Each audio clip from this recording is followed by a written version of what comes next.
Mustafa wa ala alihi wa ashabihi ahli sidqi wal wafa. Asyhadu an la ilaha illallah wahdahu la syarika lah wa asyhadu anna Muhammadan abduhu wa rasuluhu la nabiyya ba'da.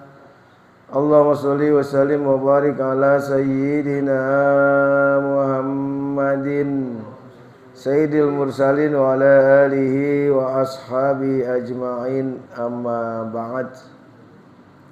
Dan rekan yang dirahmati Allah, puji syukur kita panjatkan kehadirat Allah atas segala karunia nikmat yang Allah limpahkan kepada kita.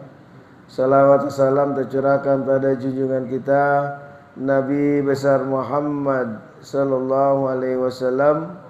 Mudah-mudahan kita memperoleh syafaatul uzma kelak di yaumil qiyamah. Alhamdulillah malam hari ini dalam keadaan yang sejuk-sejuk basah gitu, karena ada gerimis. Insyaallah hadir kita di kaji ilmu ini akan menambah ilmu kita, menambah kesempurnaan ibadah kita, dan insyaallah diangkat derajat kita oleh Allah Subhanahu wa taala. Ada sebuah qaul ulama bahwasanya ketika seseorang mau menuntut ilmu, maka insya Allah akan diberkahi hidupnya oleh Allah Subhanahu wa ta'ala. Karena dikatakan man arada dunya fa'alaihi bil ilmi. Siapa yang mau sejahtera di dunia, maka pakai ilmu. Wa man arada akhirah fa'alaihi bil ilmi. Siapa yang mau mendapat akhirat yang baik dengan ilmu. Faman aradahuma, barang siapa yang mau keduanya dunia dan akhirat, fa alaihi bil ilmi, maka dia harus mempunyai ilmu. Nah, itulah makanya pentingnya kita thalabul ilmi. Biar kelihatannya ringan, tapi manfaatnya insya Allah akan membuat kesejahteraan kita di dunia dan di akhirat.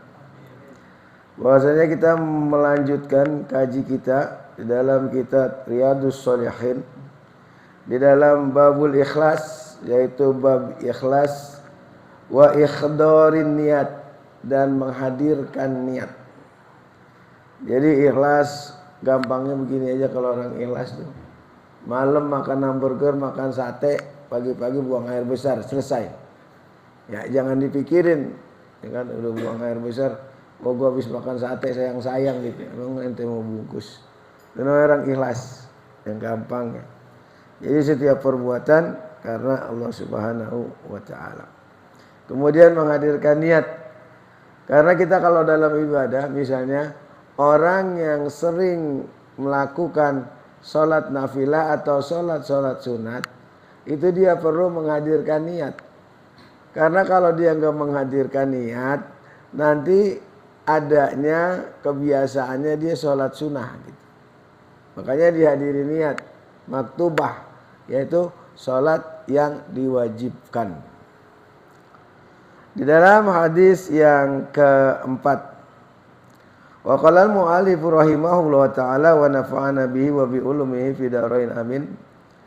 Wa an Abi Abdillah Jabir ibni Abdillah al-Ansari radhiyallahu anhuma qala kuna ma'a Nabiy sallallahu alaihi wasallam fil ghazah. Kami bersama Rasulullah di dalam sebuah perang. Faqala, dan Rasulullah berkata, inna bil madinati larijalan masiratum masira, bahwasanya di Madinah itu kalau kita berjalan, kata Rasulullah, maka ada berapa orang-orang yang mengikuti. Wala qata'atum wadiyan ila kanu ma'akum habasahumul marad, dan dia tidak akan berhenti ngikutin kecuali dia dalam keadaan sakit. Itu di Madinah. Bahwasanya hadis ini menerangkan, kata Rasulullah tuh di Madinah kalau mau berangkat perang tuh ada yang ngikutin orang-orang. Banyak yang ngikutin.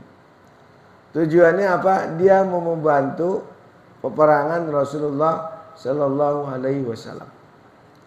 Karena itu menjadi kebiasaan mereka. Jadi kalau mereka sakit, kemudian lewat pasukannya Rasulullah, biarpun dia nggak ngiringin, dia itu mendapatkan pahala seperti teman-temannya yang nggak uzur, nggak sakit bisa ngikutin. Karena memang udah kebiasaannya. Misalnya juga kebiasaan kita bangun malam. Kita bangun malam kebiasaan jam 3, terus kemudian sholat tahajud. Kemudian satu ketika, itu kita udah lakukan bertahun-tahun, berpuluh tahun. Satu ketika kita ketiduran. Kan gak bangun tuh jam 3 tuh. Itu kita dihitung sholat tahajud oleh Allah Subhanahu wa ta'ala. Karena uzurnya tidak disengaja. Misalnya sakit, ataupun dia lupa bangun, kan gak bisa dihindari kalau itu. Makanya perbuatan baik yang biasa kita lakukan, suatu saat kita gak melakukannya, maka kita akan mendapatkan pahala seperti yang telah kita lakukan. Tapi juga jangan niat kita udah keseringan tahajud nih, sekali-sekali nggak tahajud tadi hitung dapat pahala gitu. Nggak juga, nggak begitu. Jadi bahwasannya itu tergantung kebiasaan. Karena memang dia biasanya mau tidur, niat, insya Allah nanti saya tahajud bangun jam 3. Kan dia udah niatin. Ya kan kalian juga kadang-kadang suka niat kan, ntar saya mau bangun jam 3 mau nonton Juventus. Kan niat namanya. Niat bangun malam jam 3 mau nonton bola. Bukannya mau sholat tahajud. Dan di Madinah itu ada orang-orang yang seperti itu. Jadi kalau tahu ada orang mau berangkat jadi mereka ngikutin dari belakang. Mereka ngikutin, ngiringin mereka, cari apa-apa yang kira-kira akan mereka butuhkan. Makanya kalau berangkat tuh kemana-mana niatin. Misalnya begini. Kita mau berangkat kerja, ya saya niat mau kerja, mau mencari nafkah untuk diri saya dan keluarga saya misalnya, ya udah berangkat. Dan nanti kalau ada kecelakaan, dia bisa syahid. Jadi kalau kita mau berangkat mancing, niatnya mau nyari ikan buat keluarga, nah itu mah niat-niatan. Kecuali mancingnya mancing di kali atau di laut. Kalau mancing di lapak mah, gitu. Misalnya kayak ada Jerry itu siapa kayak, pengen nih saya niat naik motor mau kemana, ya mau nyari-nyari rezeki gitu. Nah itu dihitung pahala. Nanti kalau kenapa-napa mati syahid. Karena sedang dalam keadaan berusaha menghidupin orang tua, menghidupin keluarga, menghidupin bapak, dan lain sebagainya. Dicontohkan an Aisyah radhiyallahu anha, dari Aisyah radhiyallahu anha, mudah-mudahan Allah meridhoinya, Yaghzu Jaisul Ka'bah. Suatu ketika ada sepasukan orang-orang mau nyerang Ka'bah, kata Siti Aisyah. Fa iza kanu bi baida minal ardi. Kemudian ketika sampai di satu tengah lapangan, yahsyafu bi awalihim wa akhirihim. Jadi rombongan itu berangkat menyerang Ka'bah. Kemudian ada satu tempat di tengah-tengah lapangan, syaufu, mereka ditenggelamkan oleh arwah ke dalam tanah. Semuanya. Jadi yang ada di rombongan itu, yang bareng-bareng, yang enggak, pokoknya ada di situ, semuanya ditenggelamkan oleh Allah ke dalam tanah, fil ard. Qalat Kemudian berkata Siti Aisyah, qultu, aku mengatakan, ya Rasulullah, aswaquhum wa man laisa minhum. Ya Rasulullah, di antara mereka kan ada yang mau ke pasar dan enggak semuanya mau nyerang Mekah. Minum dulu ya, Anda batuk dari kemarin.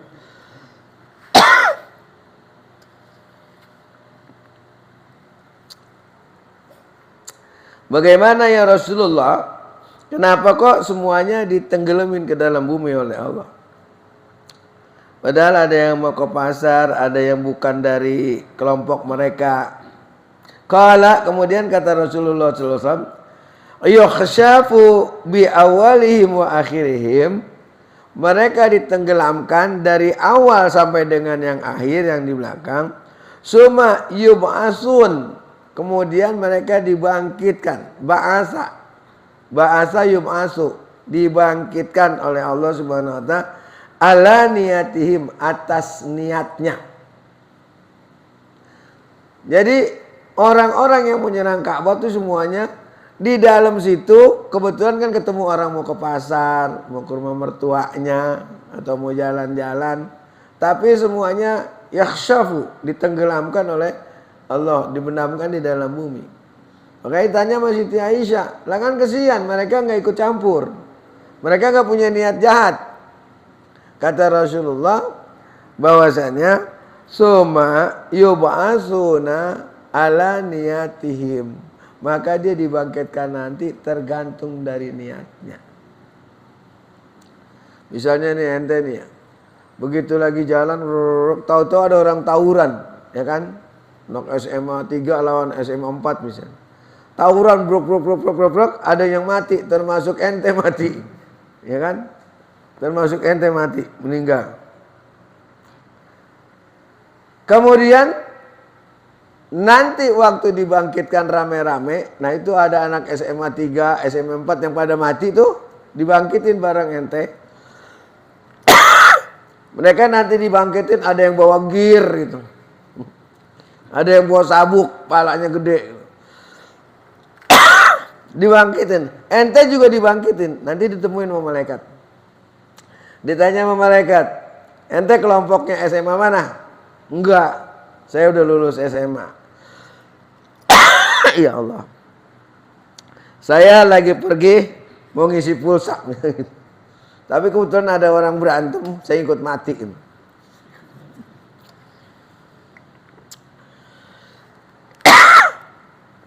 Nah ketika dibilang niat saya mau beli pulsa, itu nanti udah dipisahin. Astagfirullahaladzim. Yang niatnya yang mau niatnya tawuran itu dijadiin sama orang tawuran. Yang niatnya mau beli pulsa dikumpulin sama orang yang mau beli pulsa. Jadi nggak semua orang yang mati misalnya dalam pertempuran jihad gitu, nggak semuanya masuk surga, belum tentu. Siapa tahu dia niatnya ke situ cuman mau meliput jadi wartawan, nggak niat ikut perang, nggak niat ikut bela agama, atau dia datang cuma mau menjadi provokator misalnya. Dan nanti dihitungnya kamu syahid apa bukan, karena tergantung niatnya.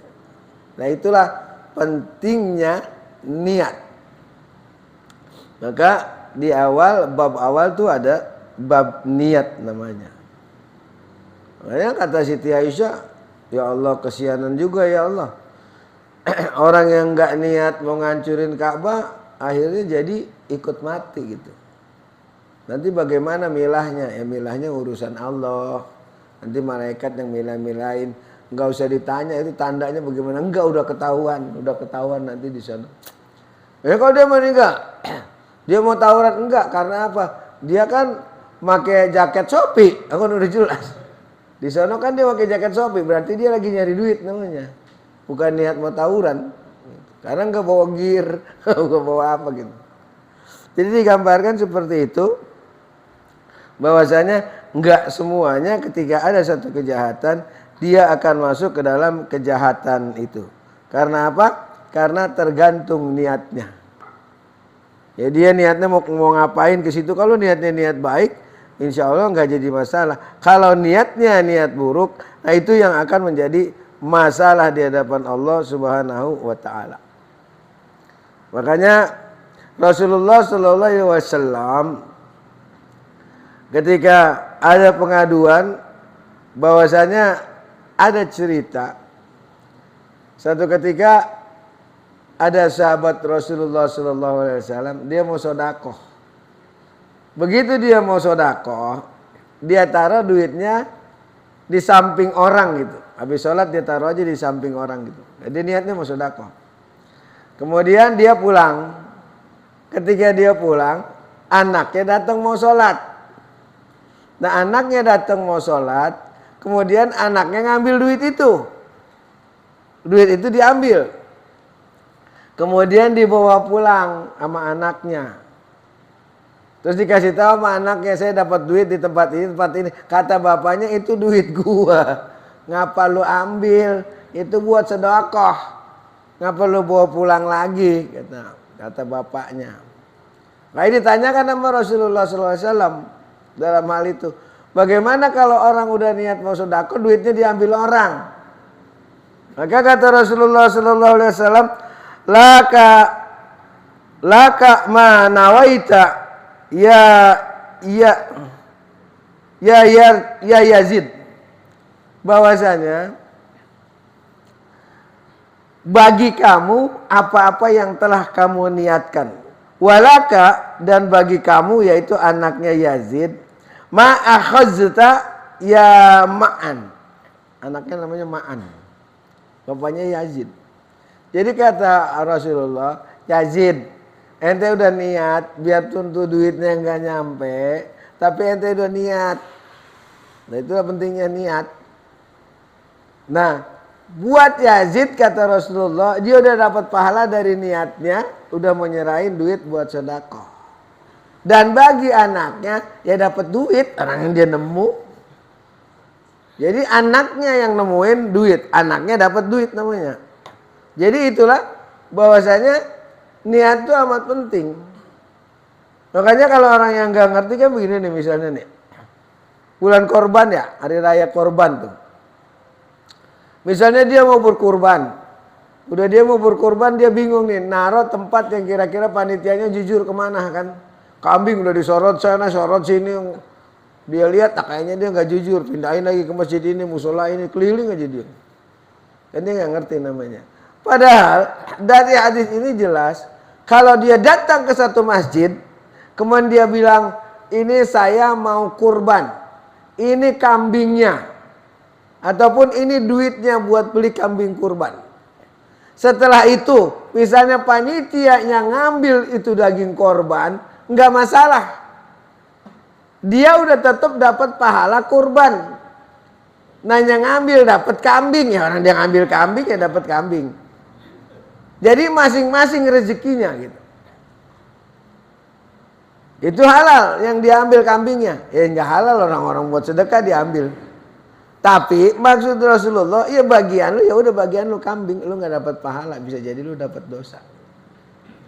Jadi makanya itulah pentingnya ilmu. Kan banyak orang mau berkorban takut begini, takut begitu, takut begini. Emang kebetulan pelit lagi ya. Perhitungannya begini dan begitu, takut ini, takut itu gitu. Karena kurang ilmunya. Kalau orang yang ngerti, ya udah seperti Yazid dia taruh duit, duitnya hilang, udah. Dia tetap dapat pahala sedekah. Tapi memang duitnya udah diambil orang. Tapi kan niatnya dia udah ada. Niat dia buktiin duitnya dia taruh.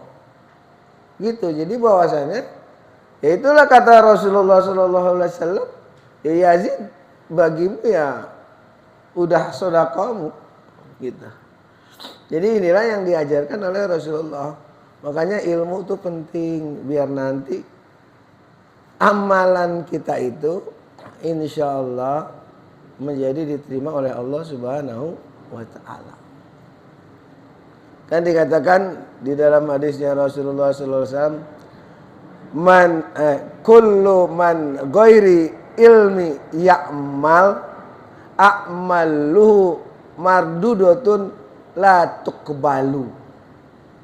Kata Rasulullah sallallahu alaihi wasallam, siapa orang setiap perbuatannya yang tidak didasari dengan ilmu, maka ibadahnya itu tertolak.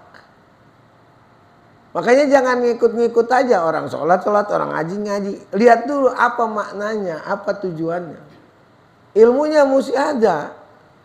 Mesti tahu ilmunya. Sampai lagi mau ngaji. Kan harus ilmu tajwidnya, makhrajnya. Ya kan? Dan di samping itu juga ada niatnya. Makanya ada niat, saya niat pahala ngaji saya buat orang tua saya. Terus kita nggak kebagian, ya kebagian. Jadi pahala yang kita kirim sama orang tua sebagaimana pahala yang kita dapat ketika kita ngaji. Nah inilah yang harus kita senantiasa pelajari.